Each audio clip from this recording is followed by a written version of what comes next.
में टूनी चिड़िया अपने पति कालू कौवे के साथ रहती थी। टूनी चिड़िया की एक बेटी और एक बेटा था। बेटी का नाम पिंकी और बेटे का नाम उसने गोलू रखा था। दोनों बच्चे स्कूल में पढ़ते थे। कालू कौआ एक होटल में खाना बनाने का काम करता था। एक दिन जब वो सोकर उठा तो जोर जोर से चिल्लाने लगा, टूनी, अरे ओ टूनी, ये देख मुझे क्या हो गया, मेरे तो पैर ही काम नहीं कर रहे हैं। कालू कौवे की चिल्लाने की आवाज सुनकर टूनी चिड़िया वहाँ आती है। क्या हुआ जी? सुबह सुबह शोर क्यों मचाने लगी? मुझे बहुत काम करने हैं, जल्दी बोलो क्या बात है? टूनी ये देख, मेरे पैरों ने काम करना बंद कर दिया है। ऐसा कैसे हो सकता है? रात में तो सब कुछ ठीक ही था। इतना कहकर टूनी चिड़िया अपने काम में लग जाती है। इस तरह कई दिन गुजर जाते हैं, लेकिन कालू कौवे की हालत में कोई सुधार नहीं होता। सुनो जी, घर का सारा राशन खत्म हो गया है और तुम भी बिस्तर पर पड़े हो। मैं सोच रही हूँ मैं तुम्हारी जगह होटल में जाकर काम करूँ। इससे घर में 2 पैसे भी आएंगे, बच्चों का पेट भी भरेगा और तुम्हारी दवाइयाँ भी आएंगी। टूनी चिड़िया कालू कौवे के होटल में जाती है। जब होटल का मालिक टूनी चिड़िया को देखता है तो उसे डांटने लगता है। क्यों री, तेरा पति कहाँ है? ज्यादा काम है उसे, देखता हूँ कौन उसे काम देता है। मालिक, ऐसी कोई बात नहीं, मेरे पति के पैरों ने काम करना बंद कर दिया है, इसलिए उनकी जगह मैं काम करने आई हूँ। ठीक है, अभी से लग जा काम पर। टूनी चिड़िया होटल में काम करने लगती है। ऐसे ही दिन बीतने लगते हैं। एक दिन जब टूनी चिड़िया होटल में भोजन बना रही थी, तभी वो देखती है कि होटल के कुछ स्टाफ एक पक्षी को पीट रहे हैं। अरे अरे काकी, होटल के स्टाफ मिलकर इस पक्षी को क्यों पीट रहे हैं? तुझे नहीं पता, यहाँ तो अक्सर ऐसा ही होता है। जब कोई गरीब पक्षी पैसा नहीं दे पाता तो ये स्टाफ मिलकर उसे पीटते हैं। ये तो बहुत गलत बात है। इतने बड़े होटल में अगर कोई पक्षी खाना खा लेगा और पैसे नहीं देगा तो उसे पीटेंगे। जरा धीरे बोल टूनी, अगर होटल के मालिक ने सुन लिया तो तुझे भी काम से बाहर निकाल देंगे। टूनी चिड़िया बहुत दुखी थी, लेकिन वो कुछ कर भी नहीं सकती थी। वो अपने काम में लग जाती है। एक दिन टूनी चिड़िया की सास सुंदरी कौवी अपने बेटे को देखने के लिए उसके घर आती है। उस समय टूनी चिड़िया घर पर नहीं थी, वो होटल में काम कर रही थी। क्यों रे, तुझे इस हाल में छोड़कर तेरी पत्नी कहाँ गुलछर्रे उड़ा रही है? इस हाल में उसे तेरे पास होना चाहिए और वो इधर उधर घूम रही है। तुम मेरी पत्नी को इस तरह क्यों बोल रही हो माँ? आज टूनी की वजह से ही ये घर चल रहा है। मेरी जगह वो होटल में काम करती है। तुझे तो पता है हमारे घर की बहुएं बाहर जाकर काम नहीं करती, फिर तूने कैसे उसे बाहर जाकर काम करने की इजाजत दे दी? आने दे, आज मैं उससे बात करती हूँ। फिर टूनी चिड़िया घर आती है, तभी उसकी सास उस पर चिल्लाने लगती है। बहू, अगर तुझे बाहर काम ही करना था तो पहले मुझसे तो पूछ लिया होता। मैं तुझे सलाह दे देती कि तुझे क्या करना है। दूसरे की गुलामी करने से अच्छा है तू अपना कोई काम धंधा शुरू कर दे, इससे तेरा घर परिवार अच्छे से चलता रहेगा। लेकिन माँ जी, मैं ऐसा कौन सा काम करूँ? मुझे तो कुछ समझ में नहीं आता। तुझे याद है ना, जब मैं अपने बेटे के लिए तुझे देखने गई थी तो तूने मुझे मोमोज बनाकर खिलाया था। बड़े स्वादिष्ट बने थे। अरे इसी से तो मैं तुझे अपने घर की बहू बनाकर लाई थी। ऐसा कर बहू, तू अपनी एक छोटी सी मोमोज की दुकान खोल ले। आप बिल्कुल ठीक कह रही हैं माँ जी, मैं कल ही मोमोज की छोटी सी दुकान खोल लेती हूँ। इससे मैं गरीबों को भी खिला पाऊंगी। टूनी चिड़िया को अपनी सास की सलाह पसंद आ जाती है और अगले ही दिन वो अपनी एक छोटी सी मोमोज की दुकान खोल लेती है। आओ हरी काका, मैं 5 रुपए में आपको भरपेट मोमोज खिलाऊंगी। जल्दी टूनी चिड़िया की दुकान पर 5 रुपए में मोमोज खाने वालों की भीड़ लग जाती है। कुछ ही दिनों में टूनी को मोमोज से अच्छी कमाई होने लगती है। फिर सभी खुशी खुशी रहने लगते हैं। रामपुर के जंगल में टुनटुनी चिड़िया एक कपड़े की दुकान के सामने अपनी मोमोज का ठेला लगाती थी। वो बड़े प्यार से मोमोज बनाकर जंगल के पक्षियों को बेचा करती थी। मोमोज ले लो मोमोज, गर्मा गर्म मोमोज, लाल चटनी के साथ गर्मा गर्म मोमोज ले लो। तभी वहाँ हरी तोती आती है। टुनटुनी दीदी, एक प्लेट मोमोज की मुझे बना कर देना। तुम्हारे मोमोज इतने अच्छे लगते हैं कि मैं किसी और के पास नहीं खाती। हाँ हाँ दीदी, मैं अभी दे रही हूँ आपको। दीदी मुझे भी एक प्लेट मोमोज देना। हाँ हाँ भैया, तुम्हें भी दे रही हूँ। बस थोड़ी देर रुको। तभी उस कपड़े की दुकान का नौकर आकर टुनटुनी चिड़िया से कहता है, अरे ओ टुनटुनी चिड़िया, जरा जल्दी से मुझे भी चटनी लगाकर एक प्लेट मोमोज बना कर दो। साहब मैं अभी कर देती हूँ, लेकिन आपने तो पुराने पैसे मेरे चुकाए ही नहीं।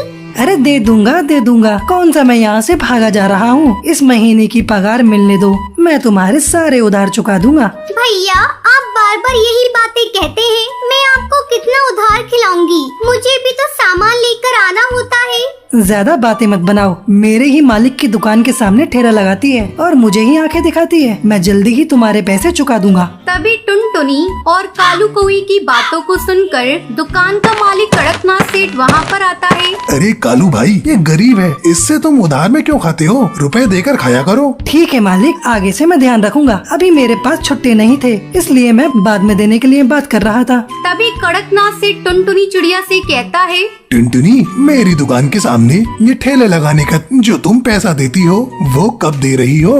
जी मैं कल ही आपको पैसे दे दूंगी। कालू, कल साड़ियों का स्टॉक आने वाला है, तुम उसे उतरवा लेना। मुझे कल डॉक्टर के पास जाना है, इसलिए मैं देर से आ पाऊंगा। ठीक है मालिक, मैं सारी साड़ियाँ उतरवा कर अच्छे से रख दूंगा। अगले दिन कड़कनाथ की दुकान पर साड़ियों से भरा ट्रक आता है। कालू कौवा सारी साड़ियों को उतरवा कर रख देता है। तभी कालू कौवे का दोस्त वहाँ पर आता है। कहो बंटी भाई, क्या हाल चाल है? ये लो मेरी बहन की शादी का कार्ड, तुम्हें शादी में जरूर आना है। अब मैं चलता हूँ। अरे रुक यार, मैं अभी तुझे गर्मा गर्म मोमोज खिलाता हूँ। अरे ओ टुनटुनी चिड़िया, 2 प्लेट मोमोज गर्मा गर्म बना कर लाना और उसके साथ जो लाल चटनी है वो भी लेकर आना।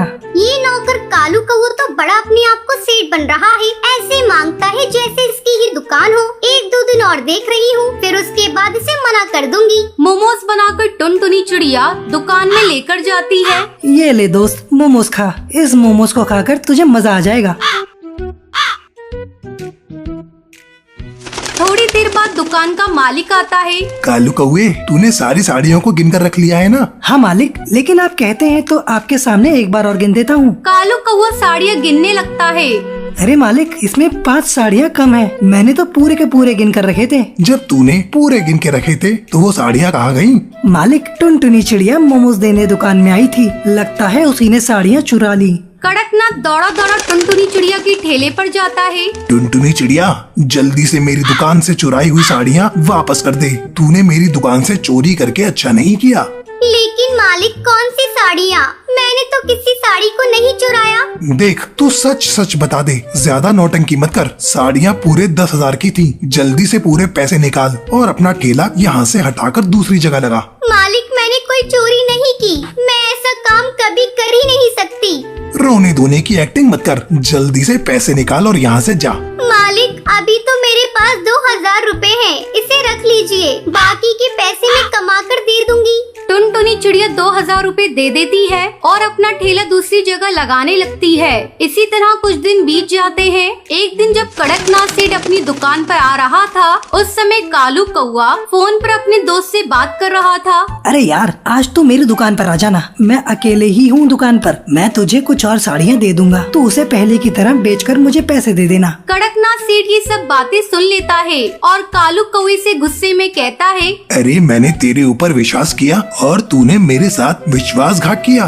तेरे कहने पर मैंने उस मोमोज वाली पर शक किया था। मेरे दुकान से तू अभी के अभी निकल जा, मुझे तुझ जैसे कुत्ते की कोई जरूरत नहीं। कड़कनाथ सेठ कालू कौवे को अपनी दुकान से धक्के मारकर निकाल देता है और टुनटुनी चिड़िया के पास जाता है। मुझे माफ कर देना टुनटुनी चिड़िया, मैंने उस कालू चोर पर विश्वास किया। कल से तुम मेरी दुकान के सामने अपना मोमोज का ठेला लगा सकती हो और मैं तुमसे उसका किराया भी नहीं लूंगा। कड़कनाथ सेठ की बातों को सुनकर टुनटुनी चिड़िया उसे माफ कर देती है और खुशी खुशी अपनी मोमोज का ठेला लगा लेती है। ये कहानी है सुंदरवन जंगल में रहने वाले एक गरीब परिवार की, जो शौचालय में रहकर गरीबी की वजह से अपना गुजारा कर रहे थे। काफी देर से तेज बारिश हो रही है, अब मैं किस तरफ जाऊं? हमारा घर टूट गया है।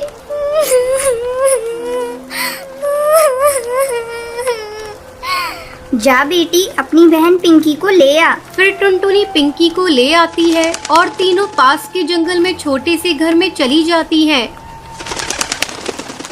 अब काफी तेज बारिश की वजह से और कमरा छोटा होने की वजह से उस कमरे में पानी आने लगता है। तभी उस पानी में सांप आ जाता है और पिंकी डर जाती है। तभी टूनी चिड़िया और टुनटुनी चिड़िया जल्दी से उस सांप को बाहर भगा देते हैं। फिर टुनटुनी रोते हुए कहती है,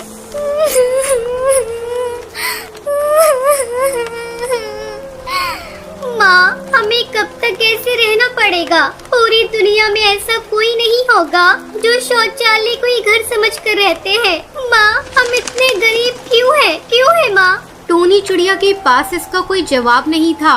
टूनी चिड़िया अपने बच्चों को मुसीबत में देखकर बहुत रोती है और उसके पास कोई रास्ता भी नहीं था। 1 साल पहले टूनी चिड़िया एक घर में अपने पति टुन्नू और दोनों बेटियों के साथ रहती थी। अचानक से पति की मौत के बाद टूनी चिड़िया अपनी बेटियों को जैसे तैसे करके पाल रही थी। तभी तेज तूफान आता है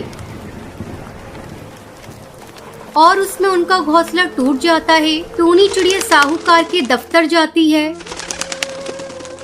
वहाँ पर बैठा मैनेजर कहता है, तो फिर आ गई, अब जाओ यहाँ से। यहाँ पहले से इतना सारा काम है और तुम बार बार आ जाती हो। ये सुनकर टूनी चिड़िया कहती है, ऐसा मत बोलिए साहब, काफी टाइम से मैं और मेरे बच्चे बिना छत के एक पेड़ पर गुजारा कर रहे हैं। तूफान, बारिश और जंगली जानवरों का भी खतरा है, तो आप हमारे घर को ठीक करवा दीजिए। अब कालू टूनी को वहाँ से भगाने के लिए वो उससे कहता है, हाँ, अब जाओ यहाँ से, हम कुछ करते हैं, तुम परेशान मत हो। ये सुनते हुए टूनी चिड़िया वहाँ से चली जाती है। ऐसे ही 1 साल गुजर जाता है, लेकिन अभी तक इंश्योरेंस ऑफिस से कालू कौवे का जवाब नहीं आता है। अब टूनी और उसकी दोनों बेटियों का वहाँ पर गुजारा करना बहुत मुश्किल हो रहा था। तभी टुनटुनी चिड़िया कहती है, माँ, आप मुझे सरकारी दफ्तर बताइए, मैं जाती हूँ वहाँ पर। शायद मासूम चिड़िया को देखकर वो मेरी बात मान ले। अब टूनी चिड़िया अपनी दोनों बेटियों को लेकर उसके दफ्तर चली जाती है। तभी वहाँ बंटी कबूतर नाम का पक्षी बैठा हुआ था। टुनटुनी चिड़िया उससे कहती है, भाई साहब, हमारा घर पिछले साल तेज बारिश में टूट गया था और अब हम एक छोटे से शौचालय को घर बनाकर रह रहे हैं, तो आप कुछ करिए, हम गरीब की कोई नहीं सुन रहा है।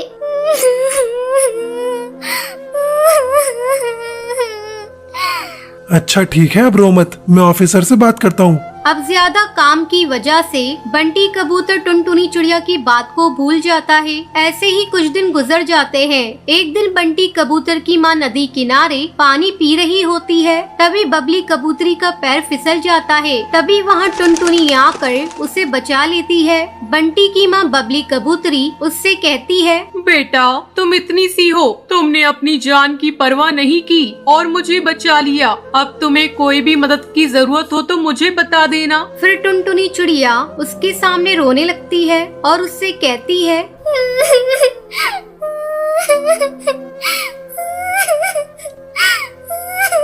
आंटी जी, हमारा घर नहीं है, वो टूट गया है। सरकारी दफ्तर वाले सुनते नहीं है। हम छोटे से शौचालय में रहकर अपना गुजारा कर रहे हैं और उसे ही अपना घर बना लिया है। अब बबली कबूतरी घर जाकर बंटी कबूतर को सारी बात बताती है। वहीं दूसरी तरफ टूनी चिड़िया और उसकी बेटियां गरीबी से परेशान होकर फांसी लगाने वाली होती हैं कि बंटी कबूतर वहां आ जाता है और उन्हें बचा लेता है। तभी जल्दी से बंटी उनके टूटे घर को सही करवा देता है। ये देखकर टूनी और उसकी बेटियां बहुत ही खुश होती हैं। आंटी जी, शुक्रिया आपका, जो आपने हमें बचा लिया। उसके बाद बबली कबूतरी टूनी चिड़िया और उसकी बेटियों को काम पर लगवा देती है। फिर वो सभी एक साथ बहुत खुश रहती हैं।